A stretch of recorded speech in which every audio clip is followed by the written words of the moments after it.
B. Blondel. Do I like the Chicago? Of course I like the Chicago Bears. I like the Bears. I like the Cubs. Did I mention that I like salmon? Yeah. Yeah, I do. I was actually supposed to throw out the first pitch at Wrigley Field on opening day this year, and that got canceled. Not happy about that. You see these celebrities all the time throwing out the first pitch. They finally called me and offered it to me. Come, throw out the first pitch. Sure, I said.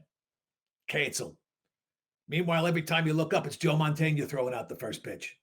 That guy has thrown it out 25 times, and every time I see him, he rubs it in my face. All over Hollywood, people saying, oh, Joe Montaigne, what a nice guy. What a sweet man. What a great family man. Bullshit. All he does is rub that in my face.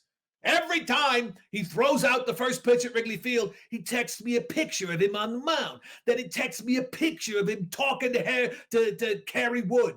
Text me a picture of him taking batting practice with the guys. I get it, Joe. You're famous. Got to rub it in my nose all the time. And then the one time I'm supposed to throw out the first pitch, get the virus. Not that I'm bitter. Not bitter at all. Joe's earned every single first pitch that he's ever thrown out. I mean, does he have to shove it in my face? I don't know. I mean, no.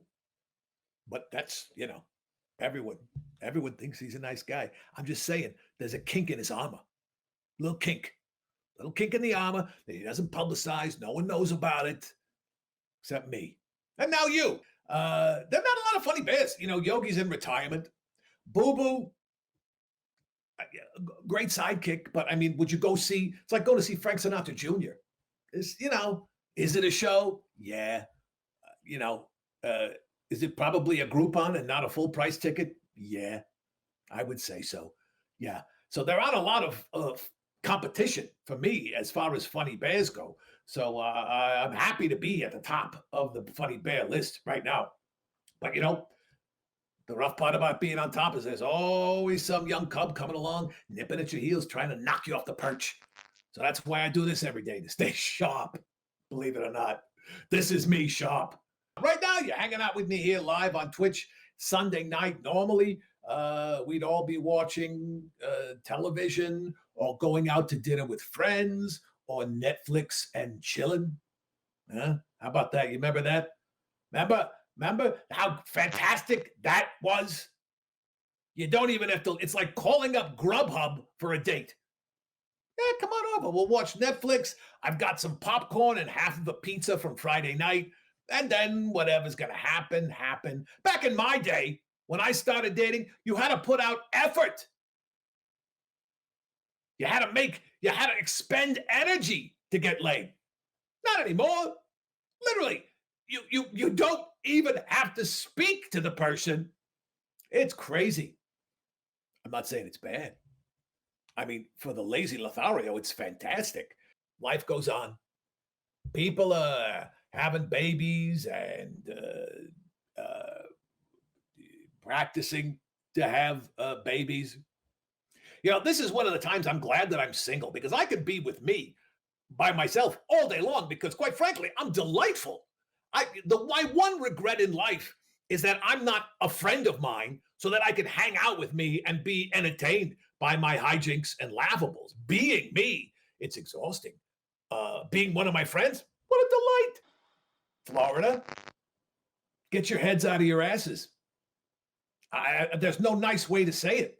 We've all seen the video of people partying their asses off on the beaches in Florida, drinking, partying. Now, I understand college students, they're morons. They're 20 years old. They think they're going to live forever. They're out there having a good time. But they wouldn't have been able to be out there if the beaches had all been closed. I think Florida was a little slow in closing the beaches because they wanted to make a little scarol. You know what I'm saying?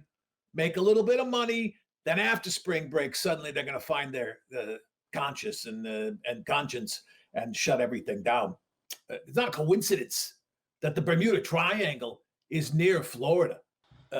These spring breakers, you're right, Hellflower, they're going to go home with all the bugs they picked up, all the virus they picked up, they're going to go hug their grandparents, and grandparents are going to kick it. So, grandparents, if you're watching, first of all, amazing that you found Twitch and learned how to operate it. So, points to you. If you're watching, grandparents, do not hug your grandchildren. They're Trojan horses, bringing into your lives a virus that could be potentially very, very dangerous for you. So keep them in the hallway, look at them through the peephole, and keep all your Werther's candy to yourself. This too shall pass. It may be a couple weeks, but in the grand scheme of things, what's that? It'll be something that we can all look back on. It's like the first time you wet your pants in school, right?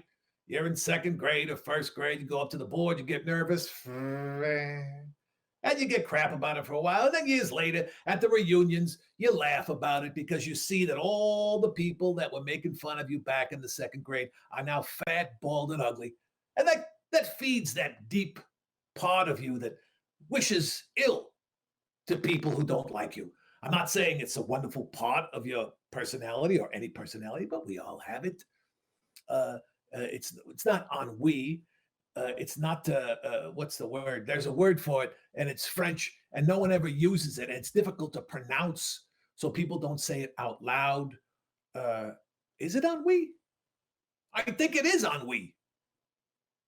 Is it on? Someone Google that. Is it ennui? What I'm talking about? No, it's no, the German one. Schadenfreude. That's it. Schadenfreude. Totally different from ennui. Ennui, Frank Sinatra sang about ennui. Sinatra never sang about Schadenfreude, right? Wayne Newton did that.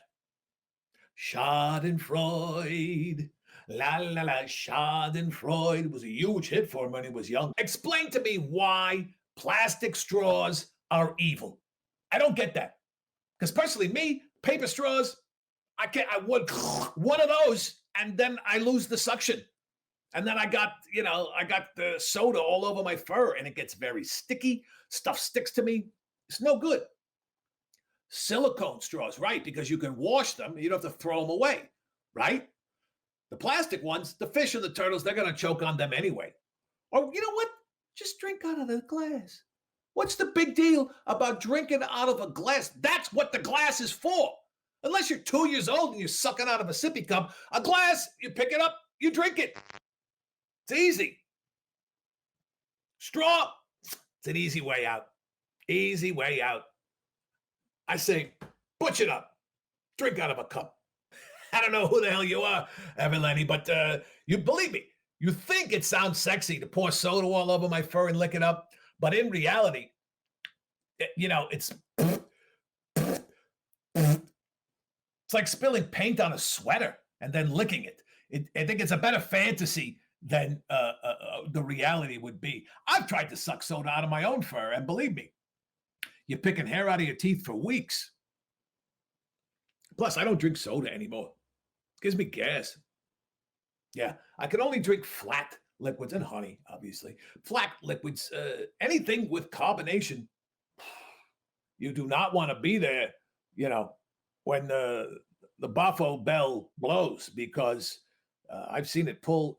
I've seen it like strip the paint off a cave painting. If I put it on my Bumble, bear looking for a hot lady to lick soda off his fur, you think that would get me? Yeah, actually, in Los Angeles, that would probably be very popular. But in the regular world, that's weird. Who would volunteer to lick fur of a strange bear that they don't eat? And what's soda? What if you don't like Fanta and that's what I'm drinking today? What if it's root beer or ginger ale or a Malort? Anybody know what Malort is? It's this, I guess it's a liquor. It's predominantly drunk in Chicago, and it literally tastes like if you took a monkey's ass and soaked it in pine salt for like a week and then drank the liquid. That's what Malort tastes like. Yeah. Here in Los Angeles, Uncle Clumpy.